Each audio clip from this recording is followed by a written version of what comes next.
কুয়াশা কুয়াশা হালকা একটা ভাব আছে।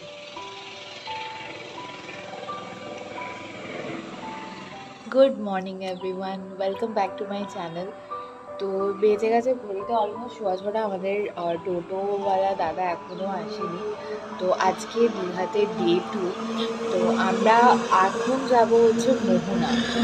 তারপরে ওখান থেকে ফিরে হোটেলে ব্রেকফাস্ট করব। ব্রেকফাস্ট করে আমরা আবার বেরোবো, যাব তালসারি এগুলো। আমি ভাবলাম কেউ এসছে হয়তো, যাই হোক। তো হয়ন আর কল্যাণদা একটু ছাদে গেছে, তো আমি ভাবলাম ব্লগটাকে আজকে স্টার্ট করা যাক। কালকে তো প্রচণ্ড টায়ার্ড হয়ে গেছিলাম, করে ঘুমিয়েছি, অ্যালার্ম বাজলো। তারপরেই আমি উঠেছি অলমোস্ট 5টা, কারণ ভাবছি রেডি হবো দুজনে, কীরকম কী থাকবে। তো উঠে দেখলাম পুরো অন্ধকার, তো আস্তে আস্তে রেডি হচ্ছিলাম। তখন তোমাদের ক্লিপটা দেখালাম, তখন ওই 4:45 এরকম হবে। তো এখন একটু অনেকটাই পরিষ্কার হয়েছে, বাট হ্যাঁ বেশ ঠান্ডা লাগছে। আমি ওই জন্য দেখো ফুল স্লিভ পরে আছি। তো এটা পরেই চলে যাব, এসে পরে আবার চেঞ্জ করে স্নান টান করে বেরোবো। এখনও স্নান করছি না এই ঠান্ডার মধ্যে, গিজার তো আছে, বাট এখন স্নান করবো না, কারণ হাওয়াটা লাগবে। পরে যখন বেরোবো তখন ভাবছি একটু হাত মুখ ধুয়ে মানে স্নান টান করে যাব, আর ফিরে আবার হেয়ার ওয়াশ করবো, কারণ এত ডাস্ট না এখানে, এত ডাস্ট কিছু বলার নেই। আসছি।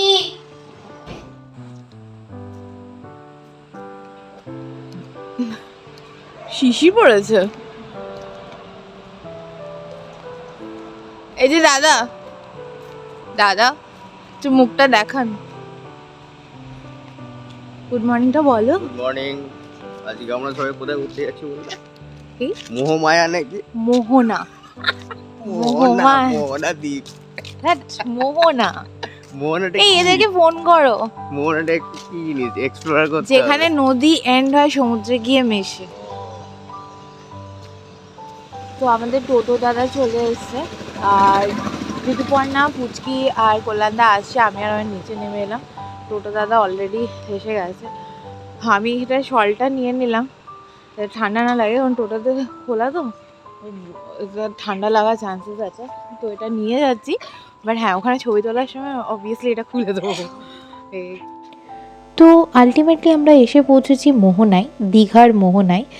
তো এখানে নদীর জল আর সমুদ্রের জল একসাথে মিশেছে। নদী বলতে এখানে চম্পা নদী এসে মিশেছে বে অফ বেঙ্গলে। তো মোহনার পরিবেশ ভৌগোলিক সীমানার পরিবর্তে লবণাক্ততার সীমানা দ্বারাই সংজ্ঞায়িত করা হয়। কি অপূর্ব সৌন্দর্য এখানে। হ্যাঁ, তবে সানরাইজটা আমরা মিস করে গেছি। যাই হোক, নেক্সট টাইম আবার ট্রাই করব। আর এখানে না দূরে দেখা যাচ্ছে ওই সাইডগুলোতে, যেখানটায় ওই বোটগুলো রয়েছে, ওই সাইডটাতে বালির চড়া পড়ে দ্বীপ টাইপের হয়ে আছে। তো অয়ন যেহেতু বোটিং করতে খুব ভয় পায়, তাই ওখানে তো যাওয়া সম্ভব না। একদিকে জলটা শান্ত, একদিকে জলটা অশান্ত, দেখে মনটা সত্যিই ভরে গেল। আমি আগেও যখন দীঘা এসেছি তখন কিন্তু এই জায়গাটা এক্সপ্লোর করিনি।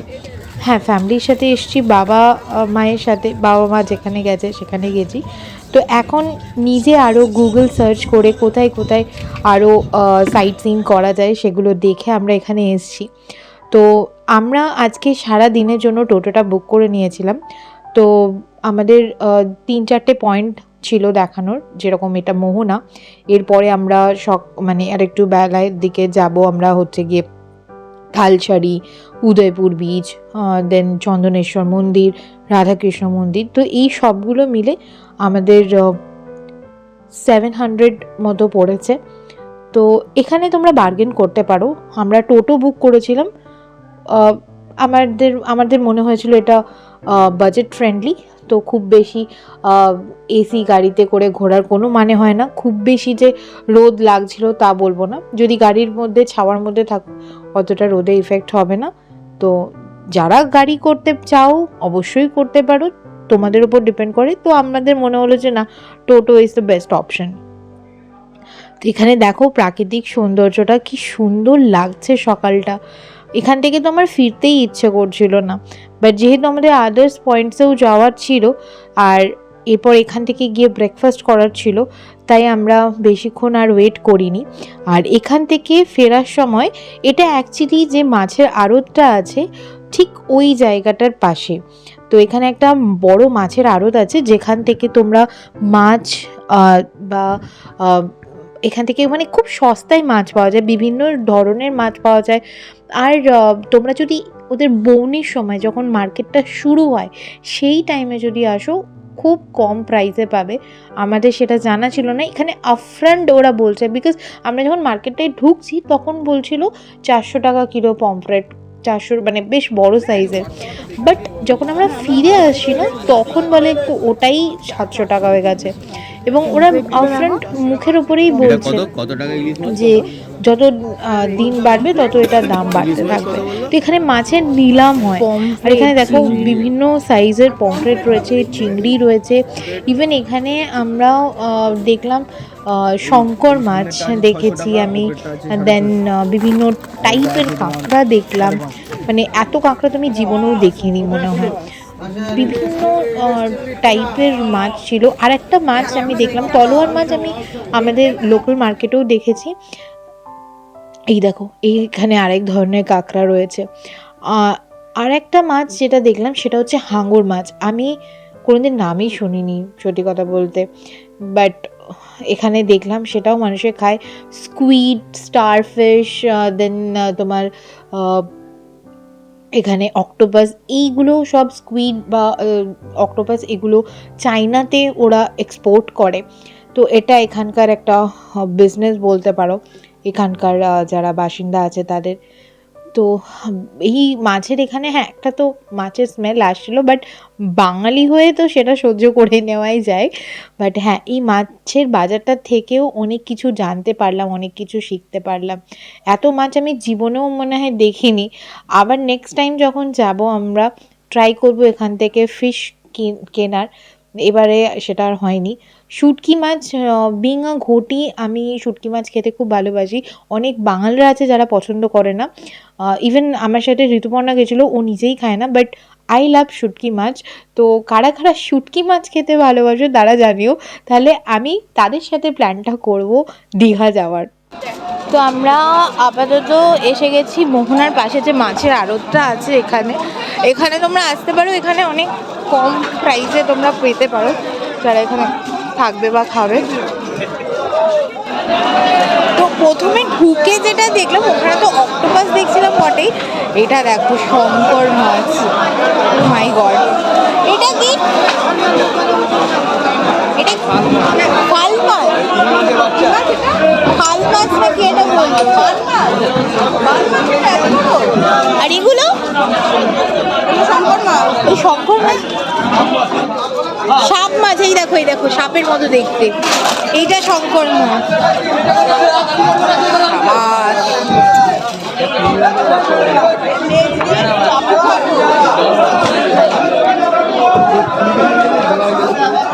মানে এত মাছ মনে হয় আমি জীবনে দেখিনি।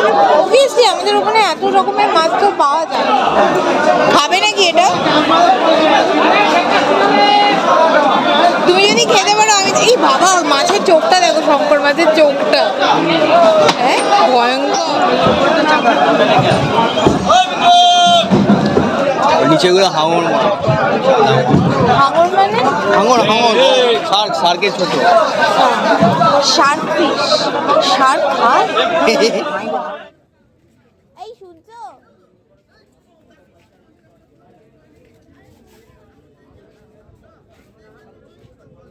কি গো?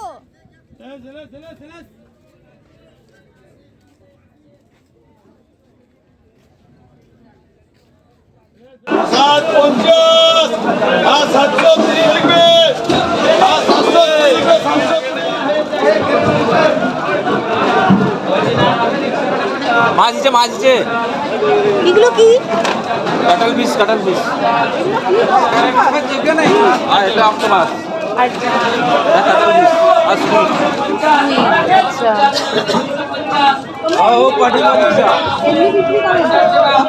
সব চায়না এক্সপোর্ট। চায়না এক্সপোর্ট হয়?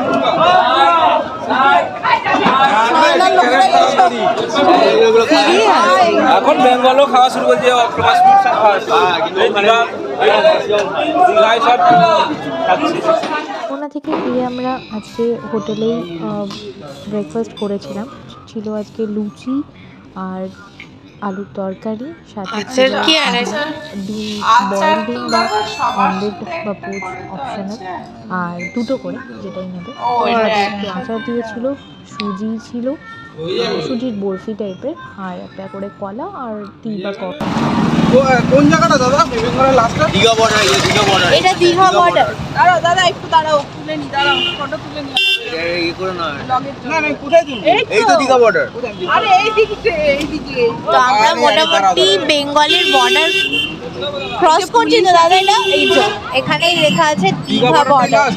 এটা দীঘা বর্ডার, মানে আমরা বেঙ্গল পেরিয়ে আমরা সেটা হচ্ছে উড়িষ্যায় ঢুকছি। বেঙ্গল এবং উড়িষ্যার যে বর্ডার আছে সেখানে সেই জায়গাটা অ্যাকচুয়ালি এই দেখো বিচিত্রপুর নেচার ক্যাম্প এই সাইডে 13 কিলোমিটার। আমরা কিন্তু এখন এই মুহূর্তে উড়িষ্যার দিকে উড়িষ্যাতেই এক পা রয়েছি। দীঘা, এক পা আমরা উড়িষ্যা দাঁড়িয়ে উড়িষ্যা আছে। চলে গেছি, এবার হ্যাঁ আমরা বেঙ্গল থেকে উড়িষ্যা চলে গেলাম। তো বালেশ্বরে আমাদের প্রথম যে গন্তব্যটা সেটা ছিল রাধাকৃষ্ণের মন্দির। এখানে ভিডিও করা মানা, বাট একটুখানি লুকিয়ে চুরিয়ে তোমাদের জন্য আমি ভিডিওটা করেছি। মন্দির অবধি আমি দেখাতে পারবো না, এটা ছিল তার গেটটা। এখানে রাধাকৃষ্ণের মন্দির এটা। তো ভিতরে তোমরা চাইলে পুজো দিতে পারো। তো এটা বালেশ্বরে পড়ছে, এটা উড়িষ্যাতে। আর এখানে কোনো বর্ডারে কোনো চেকিং টেকিং কিছু হয় না। তো তোমরা এটা আসতে পারো। এটা তোমার চন্দনেশ্বর মন্দির যেটা যাওয়ার রাস্তা তার ওপরেই পড়ে। তোমরা এটাতেও দেখতে পারো। ওই যে রথের মতো জায়গাটা দেখতে পাচ্ছ, ওই জায়গাটাতেই মন্দিরটা আছে, অ্যাকচুয়াল মন্দিরটা। সেটার আমি ভিডিও নিচ্ছি না আর। তো এরপর আমরা চলে যাব চন্দনেশ্বর মন্দির। তো আমরা আলটিমেটলি যখন চন্দনেশ্বর মন্দিরে পৌঁছেছি তখন অনেকটাই বেলা হয়ে গেছে। এখানে এসে গোমাতা আর নন্দী মহারাজ ঘুরে বেড়াচ্ছে, তাদের থেকে একটু সাবধানে। তারা প্রসাদের প্যাকেট দেখলেই কিন্তু তোমার দিকে ছুটে আসবে। তো আগে একটু ভিডিও করতে দিত না, বাট এখন সেরকম কোনো অসুবিধা নেই, তো ভিডিও করা যায়। ভেতরে ফটো তুলেছি, তোমরা দর্শন করে নিতে পারবে। আর এর বাইরে ছোট ছোট এরকম স্টল আছে, তো তোমরা চাইলে ঠাকুরের মূর্তি বা কিছু জিনিস তোমরা নিতে পারো। তো এরপর দুটো মন্দির দর্শন করার পর আমরা যেটা গেছিলাম সেটা হচ্ছে তালসারি। তো তালসারি সমুদ্র সৈকত হলো উত্তর পূর্ব ভারতের একটি সমুদ্র সৈকত, যা উড়িষ্যা রাজ্যের বালেশ্বর জেলায় অবস্থিত। তালসারি নামটি তাল মানে খেজুর গাছ এবং সারি মানে লাইন দিয়ে যে গাছের সার থাকে, এই দুটোর মিলিতভাবে এটাকে তালসারি বলা হয়। এখানে প্রচুর নারকেল গাছ, খেজুর গাছ, ঝাউ গাছের আধিক্য রয়েছে এখানে। এখানে ভাটার টাইমে সুবর্ণরেখা নদী খুবই শান্ত, এবং এখানটা তোমরা হেঁটে এটা পেরোতে পারবে বিচে। আর এখানে ছোট ছোট লাল কাঁকড়া ঘুরে বেড়ায় কিন্তু এই জায়গাটায়। এই জায়গাটায় দেখছো এখন জল কম, এটা তোমরা হেঁটে পেরোতে পারবে, বাট জোয়ারের টাইমে না জলটা বাড়তে থাকে, তখন কিন্তু আর হেঁটে পেরোনো যায় না। তালসারি বিচ, এখানে বাইক রাইডিং এরও ব্যবস্থা আছে। তোমাদের যাদের কাছে যদি ড্রাইভিং লাইসেন্স আনো তাহলে কিন্তু এখানে তোমরা ড্রাইভিংও করতে পারবে। প্রচণ্ড রোদ, বাট হ্যাঁ আমাদের ঘোরার কিন্তু ফুল অন এনার্জি আছে। আর একটু সামনের দিকে যাব, ওখানে বোট আছে, ভাবছি একটু ফটো শ্যুট করবো, দেখা যাক। কোথায়? এই যে মুখার্জিদা, মুখার্জিদা এখন স্কুলে যাবে মনে হচ্ছে। কি রোদ না, এতটাই রোদ, ট্যান তো হবো, বাড়ি গিয়ে ব্যবস্থা হবে। এখন আরেক কিছুক্ষণ থাকবো। তো আমাদের প্ল্যানিং হচ্ছে এরপর এখান থেকে বেরিয়ে খাবার তো হবে, বাইরেই খাবো আজকে। আর বিচিত্রপুর যাওয়ার একটা প্ল্যান হচ্ছে, এই তো দেখা যাক প্ল্যান হয় কি না। কারণ আবার পুচকিটাকে নিয়ে পার্কে যাওয়ারও প্ল্যান হচ্ছে, তো দেখা যাক কোথায় কি যায়। আর আমাদের সাথে থাকো, নিশ্চয়ই তোমাদের সব কিছু জায়গাগুলো শেয়ার করবো, যেখানে যেখানে আমি যাচ্ছি তো এই তো 2 দিনের ছুটি, আবার কালকে বাড়ি ফেরা এবং গতানুগতিক সেই একই রুটিন। তো এই 2 দিন একদম টেনশন ফ্রি হয়ে আমি থাকতে চাইছি। এখনও সকাল থেকে মাকে ফোন করা হয়নি, মানে আমার মাকে ফোন করেনি, অয়ন ফোন করেছিল এই বাড়িতে, বাট দুর্গাপুরে এখনও ফোন করা হয়নি। দিদিকে একবার ভিডিও কল করলাম যখন আমরা এতে গেছিলাম। আমাদের একটা ভালো জিনিস দেখা, কিন্তু মরে গেছে।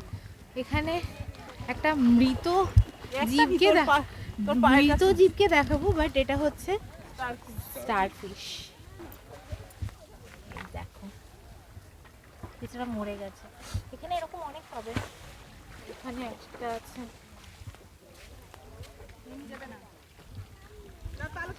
আচ্ছা এদিকে দেখো ঋতুপর্ণার অবস্থা দেখো, সে লাল কাঁকড়া ধরবে বলে মানে একজন দাদাকে ধরে বলে না কাঁকড়া ধরে দাও, উনি নাকি কাঁকড়া দেখবে। তো এই বিচে অনেক জায়গাতে লাল কাঁকড়া ঘুরে বেড়ায় এরকম। তো এরকম দাদা এখানে ঘুরছে, এখানে ওরা বুঝতে পারে যে কোথায় আছে না আছে, তো এখানে ঘুরে ওগুলোকে বার করে। ভেতরে গর্ত করে পালিয়ে বোতল খেতে এসছে। সোজা সামনেটায় গিয়ে ওখানে দাদা তো কিছু পেলো না, তো এই সোজা সামনেটায়, আমি এখান থেকে ক্যামেরায় কতটা বোঝা যাচ্ছে জানি না, বাট সামনেটাতে বেশ লাল কাঁকড়া ঘুরে বেড়াচ্ছে। কিন্তু তোমরা ক্যামেরাতে আমি জানি না কতটা এটা জাস্টিফাই করছে, সামনে গেলে মনে হয় না থাকবে বলে। লাল কাঁকড়াগুলো এই যে ওরে এখানে ঘুরে বেড়াচ্ছে, তোমরা মুভমেন্টটা দেখলে বুঝতে পারবে। কাঁকড়া টুকটুক করে ঢুকে যাচ্ছে, দেখো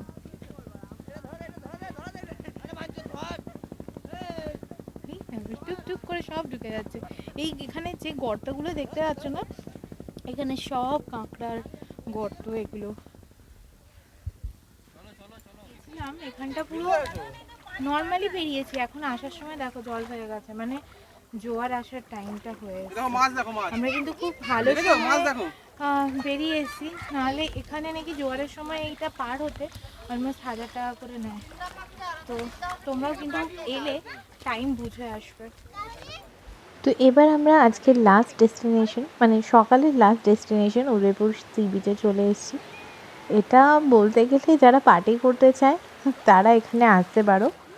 তো এটা দীঘার মধ্যেই পড়ে। এটা আজকে সকালে আমরা যে ডেস্টিনেশনগুলো কভার করছিলাম তার মধ্যে মোটামুটি লাস্ট। এরপর আমরা খাওয়া দাওয়া করে যাব হচ্ছে গিয়ে হোটেলে। এই যে জায়গাটা দেখছো এটা হচ্ছে উদয়পুর সি বিচ, আর এখানটাকে বলে মিনি গোয়া। অ্যাকচুয়ালি এখানের যে বাইকটা গোয়া স্টাইলে, হ্যাঁ গোয়ার মতো ওরকম নয়, বাট হ্যাঁ মিনি গোয়া বলতে পারবো। ঋতুপর্ণা পুচকি একদম ঘুমিয়ে গেছে, তো ঋতুপর্ণা কোলে নিয়ে আছে বলে যাচ্ছে না। আর অয়নের একটা জলে একটু ফোবিয়া আছে, আই থিঙ্ক তোমাদের সাথে আমি আগে শেয়ার করেছিলাম যে ও জলে নোংর হয়ে গেছে, হয়তো এরকম একটা হয়েছিল, তো সেজন্য একটু ভয় পায়। তো আমি এসেছি আর ওটাও আসবে না, ওপর থেকে ওদের ব্লগের জন্য ভিডিও নিয়ে নেবে। তো আমি একটুখানি আগিয়ে যাবো জাস্ট এই। এখানে সমুদ্র যতটা উত্তাল ততটাই উত্তাল নাচানাচি চলছে আমার ব্যাকড্রপে। তো এখানে সবাই পার্টি করছে। এটা অ্যাকচুয়ালি মিনি গোয়াই বটে, এখানে সবাই এনজয় করছে। কি এনজয় করছে সেটা আর বললাম না, কারণ হয়তো অনেক বাচ্চাও আমার ব্লগ দেখতে পারে। তো যাই হোক, এখানে এরকম টেন্ট টাইপের করা আছে ওই সাইডেও। আর সেদিকে দেখো অনেকে স্নান করছে, আর সমুদ্রের ঢেউয়ের আওয়াজটা ভাবো, আর বড় বড় বেশ ঢেউ আসছে। কিন্তু হ্যাঁ এটা অ্যাকচুয়ালি উড়িষ্যার মধ্যে, তো একটু ঢেউয়ের সাইজটা আস্তে আস্তে বাড়ছে।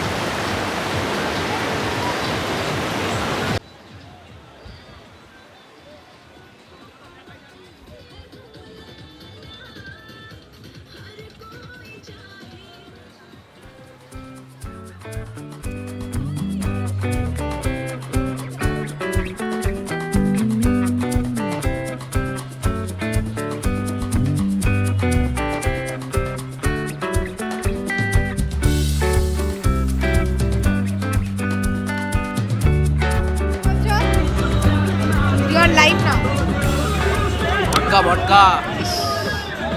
যদি কোনো বাচ্চা থাকে কি ভাববে? বাচ্চা বাবাকে জিজ্ঞেস করবে হোয়াট ইজ ভটকা। তো কেমন ঘুরলে তুমি বলো? সব থেকে বেস্ট প্লেস মনে হয় এটাই, হ্যাঁ কিন্তু পুচকি ওপেন আছে, ওপেন খাওয়ার জন্য। আরে সবাই পার্টি করছে। আরে এখানে ম্যাক্সিমাম পার্টি করার জন্যই আসে। একটু বিকেল বিকেল টাইমে এলে হ্যাঁ এখানে ম্যাক্সিমাম Party পার্টি করে। করতেই আসে, যারা যারা আসে। তাহলে এক কাজ করি, চলো আবার আগে ব্যাচেলর উদয়পুরটা লাইফে এরকমই ফিরে আসে। যাই। না না উদয়পুরে এরকম, এখানে শুধু ছেলেরা, ছেলে মেয়ে হ্যাঁ। সবাই আসে। আছে তো এখানে এই দিকগুলোতে দেখো সবাই বসে বসে রয়েছে।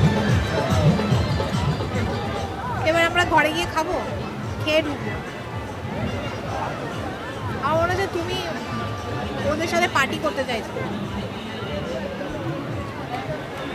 এই দেখো, এই তো নাচবে চলো। আরে না চলো। তো সারাদিন ঘোরাঘুরির পর যখন খুব খিদে পেয়েছে তখন এই টোটো দাদাই আমাদেরকে সাজেস্ট করলো বাঙালি এই রেস্টুরেন্টটা, ভরপেট। যদিও বাঙালি রেস্টুরেন্ট বাট এখানে বিভিন্ন টাইপের কুইজিনে তোমরা পেয়ে যাবে। তো আমি আর অয়ন নিয়েছিলাম প্লেন রাইস, সাথে নিয়েছিলাম মাছ, আর তার সাথে ছিল জিরা রাইস আর মাটন। তো রান্না বেশ ভালোই ছিল। খাওয়ার পর আর নড়াচড়ার মতো ক্ষমতা নেই, তো এখনো মাম্পা খাচ্ছে, তো ওই জন্য আমরা বাইরে ছোটো জায়গা তো দম বন্ধ করার মতো হচ্ছে, যদিও এসি চলছে। আর খেয়ে দিয়ে মনে হচ্ছে না একটু বসি, একটু চিত হতে পারলে ভালো হয়। তো বাড়ি যাওয়া না যাওয়া অবধি তো সম্ভব না, তো ওই জন্য একটুখানি দাঁড়াচ্ছি, একটু হাঁটাচলা করছি, একটু হজম হয়। তো এই যে তোমরা দেখতে পাচ্ছ ভরপেট, তো এখানেই আমরা খেলাম। এদের কিন্তু শুধু রেস্টুরেন্ট না, এদের ট্রাভেলসেরও রয়েছে দেখছি, Digha to Kolkata, AC non AC Volvo bus. খাওয়া দাওয়া মোটামুটি বেশ ভালোর মধ্যেই, ছিমছাম, খুব একটা স্পাইসি না, খুব মানে আহামরিও কিছু না, বাট হ্যাঁ ভালো, মোটের ওপর ভালো। তো তোমরা ট্রাই করতে পারো। তো এবার বাড়ি যাব, বাড়ি গিয়ে বিকেলের কি প্ল্যান আছে দেখি, আর না হলে সেরকম কোনো প্ল্যান যদি না থাকে তাহলে যাব হচ্ছে একটুখানি বিচে, ব্যাস। আর আজকের রাতটায় তারপরে তো ব্যাস আবার কালকে আবার বাড়ি, পরশু থেকে অফিস। তো খাওয়া দাওয়ার পর একটু রেস্ট নিলাম রুমে গিয়ে। তারপরে আমি আর অয়ন প্রথমে এসেছিলাম ওল্ড দীঘাতে একটু ইভিনিং ওয়াক করব আর কোয়ালিটি টাইম স্পেন্ড করব বলে। সারাদিনের ব্যস্ততার জীবনে কলকাতায় ফিরে এই কোয়ালিটি টাইমগুলো স্পেন্ড করা খুব মুশকিল হয়ে ওঠে মাঝে মাঝে। তো ভাবছিলাম যেটুকু মুহূর্ত আছে নিজেদের মধ্যে একটু সময় কাটানো যাক। হ্যাঁ, ঋতুপর্ণা, কল্যাণদা আর পুচকিও এসেছিলো পরে। তো এখানটা একটা ছোট্ট পার্ক আছে, আগের ব্লগে তোমাদের বলছিলাম যে সেদিনকে আমরা যখন মার্কেটিং করছিলাম তখন ঋতুপর্ণারা একটা পার্কে গেছে, তো এই জায়গাটারই কথা বলছিলাম। আর গতকাল আমরা আসিনি, তো আজকে এসছি, আর ওরাও আসবে একটু পরে। তো ঘুরছিলাম, ঘুরতে ঘুরতে হঠাৎ দেখলাম একটা ছোট্ট ডগি ফ্যামিলি শান্তিতে ঘুমোচ্ছে, দেখে মায়া হলো, বাট কিছু করার নেই, নিয়ে তো আর যেতে পারবো না। Good morning everyone, welcome back to my channel. তো কালকে আর রাত্রে আমি ব্লগটা ইচ্ছা করে এন্ড করিনি, আমরা ওখান থেকে ফিরে এসে একটু সবাই মিলে রুমে বসে খাওয়া দাওয়া করেছি। তো তোমাদেরকে আমি বলে দিই, আমরা এখানে দীঘাতে যে ডিনারটা করেছি, অ্যাকচুয়ালি বাবার সাথে যখন আগেও আমরা আসতাম, আমি মা মানে ফ্যামিলি যখন আসতাম বিয়ের আগে, তো তখন না বাবার কিছু চেনা জানা হোটেল ছিল যেখানে রান্না করানো যেত। তো বাবার কাছে হয়তো বা নাম্বার নেই, বা ডিরেকশন দিয়ে দিলে হয়তো আমি খুঁজেও নিতাম, বাট প্রথম দিন আমরা ওটা ট্রাই করিনি, যেটা আমাদের ভুল হয়েছে। তো তোমরা যদি উইদিন বাজেট তোমরা চাও তো এখান থেকে কিছু কিনে দেবে, যে লাইক ফিশ যদি খেতে চাও তাহলে ফিশ কিনে দিলে, বা চিকেন যদি খেতে চাও তাহলে চিকেন কিনে দেবে। আর ওখানে হোটেল আছে যারা ওগুলো রান্না করে দেয়। তো আমরা কালকে রাত্রে ওটাই প্ল্যান করলাম যে চিকেন আমরা কিনে দেবো, চিকেনের সাথে জাস্ট বললো আলুটা কিনে দিতে, মানে কে কতটা আলু খায় না খায়, অনেকে মাংসের ঝোলে মাটনের ঝোলে একটু বেশি আলু পছন্দ করে, বাকি সমস্ত কিছুটা ওরাই দিল। আর একটা কন্টেনারের মধ্যে ওরা বানিয়ে যেরকম তুমি বলবে, গ্রেভি রাখলে গ্রেভি, কষা কষা হলে কষা, সেরকমভাবেই করে দিল। আর সমস্তটা কিছু হাতে বাটা, মানে আমরা তো ইম্যাজিনই করতে পারি, আমি তো স্পেশালি ইম্যাজিন করতেই পারি না, মানে সমস্ত কিছুটা হাতে বাটা। তো মানে জিরে ধনে সমস্ত যা আমরা পাউডার দিই না, মানে জিরা পাউডার, করিয়েন্ডার পাউডার, তো এগুলো সমস্ত কিছু ওরা বেটেছে, গোটা হোল স্পাইসেসগুলোকে বেটে করেছে। আর তার টেস্টটা না অসম, ফাটাফাটি, বিশেষ করেও কোনো অসুবিধা হয়নি। আর মানে কালকে রুটিও ওখান থেকে, অ্যাকচুয়ালি আমরা রুমালি রুটি চাইছিলাম, তো রুমালি রুটি ছিল না, তোমরা চাইলে হাত রুটি ওখান থেকে কিনে নিতে পারো। আর রুমালি রুটি আমরা অন্য একটা দোকান থেকে কিনেছিলাম, তো বেশ ভালোই ছিল। তো আজকে যেহেতু দীঘা ট্রিপের এন্ড হতে চলেছে, তো ভাবলাম যে লাস্টবার সমুদ্র মহারাজকে একবার দেখে আসা যাক। তো অয়ন গেছে ওয়াশরুমে, আমি অলমোস্ট রেডি। আরেকটা এখানটায় আমরা যেখানটায় গেছিলাম অ্যাকচুয়ালি, মানে যেখানটা দিয়ে আমরা যাচ্ছিলাম সি বিচটাতে, মানে আমাদের হোটেলের সামনে যেটা, ওখানটাতে যাওয়ার মুখটাতেই এক জায়গায় নলেন গুড় তৈরি করছিল দেখলাম। তো ইচ্ছে আছে নেওয়ার, ব্যাগ পুরো প্যাক হয়ে গেছে। কী কী কিনলাম তোমাদেরকে নিশ্চয়ই দেখাবো, বাট আজকে হয়তো হবে না, বাট নেক্সট ব্লগে অবশ্যই দেখিয়ে দেবো তোমাদের কার কার জন্য কী কী কিনলাম। আর খুব বেশি কিছু শপিং করিনি, ঘরের জন্য টুকটাক নিয়েছি এই। তো চলো, বেশিক্ষণ আমি এই পার্টটাকে আর কন্টিনিউ করবো না, কারণ কালকে ব্লগটা স্টার্ট করেছিলাম, এখনও এন্ড করিনি। আর কিছুক্ষণ থাকো, তারপরেই ব্লগটা এন্ড হবে। অ্যান্ড দেন আশা করি আমি বাই সানডে এটাকে আপলোড করে দিতে পারবো। তো আমরা হোটেলের ছাদে এসেছি দেখো, আর এখানে যে পুরীর মন্দিরটা তৈরি হচ্ছে, মানে পুরীর মন্দিরের আদলে যে মন্দিরটা তৈরি হচ্ছে, জগন্নাথ মন্দির, সেটা একদম হোটেলের পাশে, মানে এই হোটেল আর এই মাঝখানে এই রাস্তাটা দেখতে পাচ্ছ, এই রোডটা ধরে আমরা আসছিলাম স্টেশন থেকে, আর এই হচ্ছে মন্দির। মানে আমি জাস্ট ভাবছি এই হোটেলটার ইউএসপিটা কি দাঁড়াবে যখন এটা উদ্বোধন হয়ে যাবে।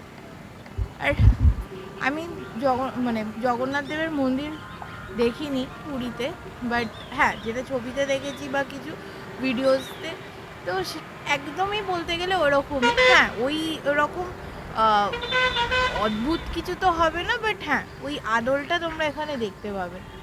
অনেকে হয়তো যারা লোয়ার মিডিল ক্লাস, তারা যদি ধরো পুরী যাওয়ার ক্ষমতা না থাকে, বাট জগন্নাথ দেবকে কি দর্শন করবে না, তারা এখানে এসে দেখতে পারে। আর বেশ ভালো হচ্ছে, কিন্তু ধর অনেকটা জায়গা জুড়ে, অনেক কতটা জায়গা হবে না, বেশ ঠান্ডা ঠান্ডা হাওয়া দিচ্ছে কিন্তু। আরেকজনকে দেখো, এটা বেশ ভালোই ভিড় হবে। হ্যাঁ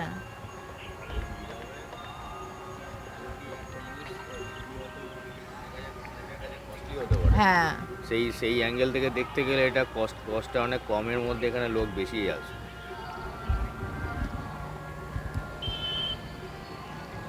এখানে কোথাও একটা গান বাজছে কোনো দিকে।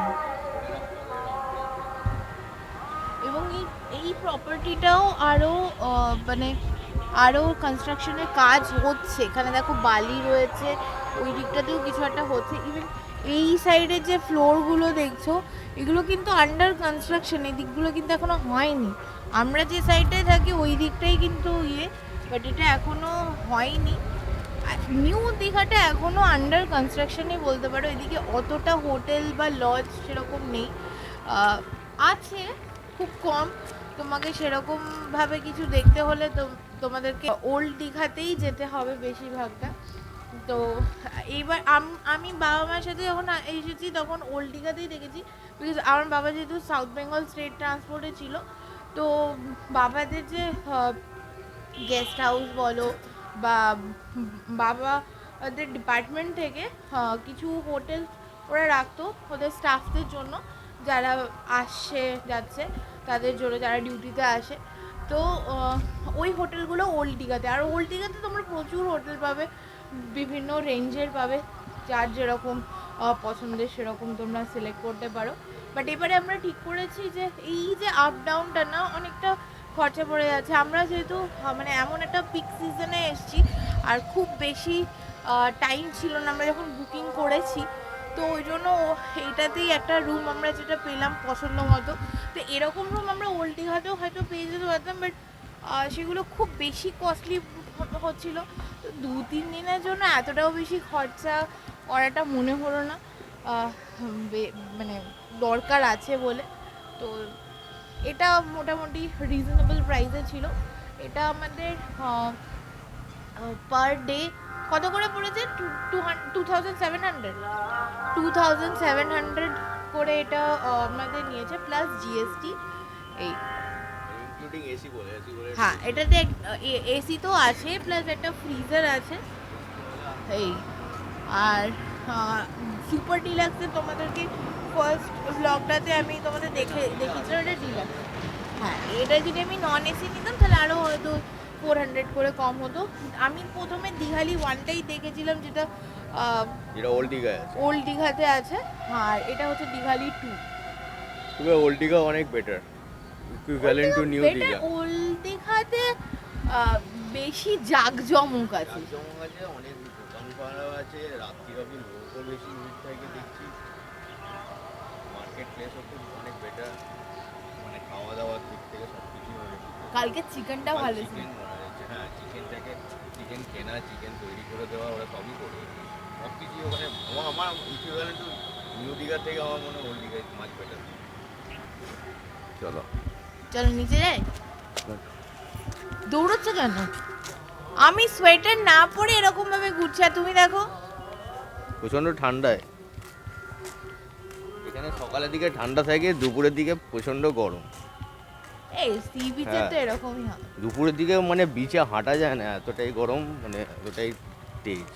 আমাদের কলকাতাও ভালোই ঠান্ডা পড়ে গেছে, সেটা গিয়ে দেখতে হবে। হ্যাঁ সেটা মাও বলছিল, আর ইভেন মোবাইলেও দেখছিলাম নিউজটা, বলছে শীতের আমেজ থাকবে প্রায় 1 সপ্তাহ মতো। তো ঘড়িতে অলমোস্ট 7টা বাজে, আর হোটেলে ফিরে আবার ব্রেকফাস্ট আছে, ব্রেকফাস্ট করে আমরা বেরোবো। আর এই ট্রিপের আজকেই এন্ড। আজই সকাল 10:30টায় আমাদের ট্রেন। তো যে ট্রেনটাতে আমরা এসেছিলাম তাম্রলিপ্ত, সেই ট্রেনটাতেই আমরা ব্যাক করছি। আর কী আর বলবো, হ্যাঁ মনটা তো খারাপ লাগছে। কাল থেকে আবার সেই অফিসের চিন্তা, বাড়ির চিন্তা। এই 2 দিন খুব এনজয় করেছি, খুব মজা করেছি। আমি আর কোয়ালিটি টাইম স্পেন্ড করেছি, অনেক কথা হয়েছে নিজেদের ফিউচার নিয়ে, অনেক কিছু নিয়ে। বাট হ্যাঁ, মিস তো অবশ্যই করবো দীঘাকে। হ্যাঁ, তবে দীঘা খুব দূরে নয় আমাদের বাড়ি থেকে। আবার কোনো দিন হঠাৎ করে একটা প্ল্যান হয়ে যাবে, আবার ফিরে আসবো এবং সাথে তোমাদেরকেও নিয়ে আসবো। তো সাথে থেকো, পাশে থেকো। আর আমার এই ভিডিওটা যদি ভালো লাগে, লাইক, কমেন্ট আর শেয়ার করতে একদম ভুলো না। আর যারা এখনও আমার চ্যানেলটাকে সাবস্ক্রাইব করনি, তারা অতি অবশ্যই সাবস্ক্রাইব করে নিও, কারণ আগামী দিনে চলে আসবে আরও সুন্দর সুন্দর ভিডিও। আজকে এখানেই, আবার দেখা হবে নেক্সট কোনো একটা ব্লগে হঠাৎ করে। টিল দেন ভালো থেকো, সুস্থ থেকো।